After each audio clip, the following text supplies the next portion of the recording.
nego bedni itigo to bende un kaka NTSA bende nitiere kaka usechako training mago mag derepe kachil koda jogo matiyo koda apeni mapacho ka inyanya to derepe mar mondo mi wangi ane ni higani mar 2025 wabedo koda drivers magin safe kata mong'eyo kaka ginyalo bede apaya kata yo makare obed matatu operators kata drivers go kachil kod weche go mag overloading ma kata Ruth okwedo wacho ni adira kiyudo ka gari opo ang'o momiyo idhe jawuoth moro to wacho ni antie kod haraka we abeda sambaza mondo achop kuma dhi. Yes, weche gin kanya ariyo.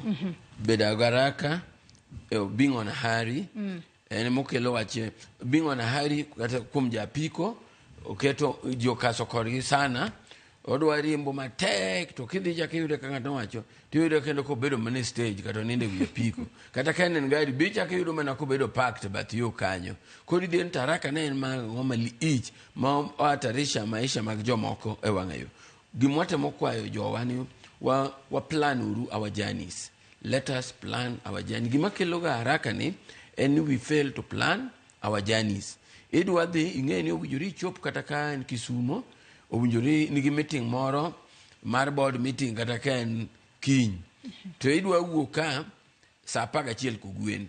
To meeting to owinjori bed go saa 3 ang'owa okinyi kata idwa dhi liel. So, iruka en failure to plan our journeys.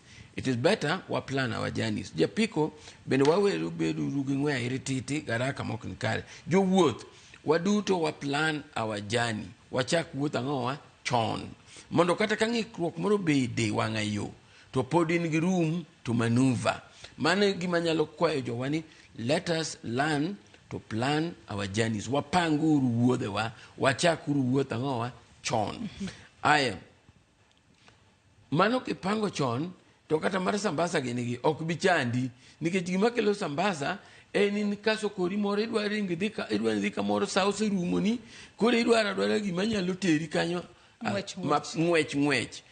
To gari kobedo overloaded, gari nigi designed gima luongo ni tear weight. Tear weight en weight mar gari, en gari alone, kapok oting'o sigo. Kata wan gi GVW, gross vehicle weight. Mano weight mar gari owuon giko tingo abiria go sigo mowinjore be na otimo knade otingo ka gari obedo designed ni otingo 11 tons en 11 tana inyayudo ka tear weight mar gari en 7 tons matini abiria nigi number ne the number of people mowinjore be notingo igoyo gi 70 kg keche averagely mano is what we averagely work with 70 kg dando wagoni kotingo ji kama en gi tonnage mar ji ma ka to load osigo to biro bedadi kor ka ji obedo overload gari ing'e gima okelo the effect mokelo it interferes even with the braking system of the vehicle emiyo ni gari no was overloaded ka to brake failure gima okelo mano ni the vehicle was carrying too much load makoro kata ka driver or apply brakes to cannot because the load is higher. When the load is higher, momentum is higher. Koro gari no oknyal come to a standstill easily.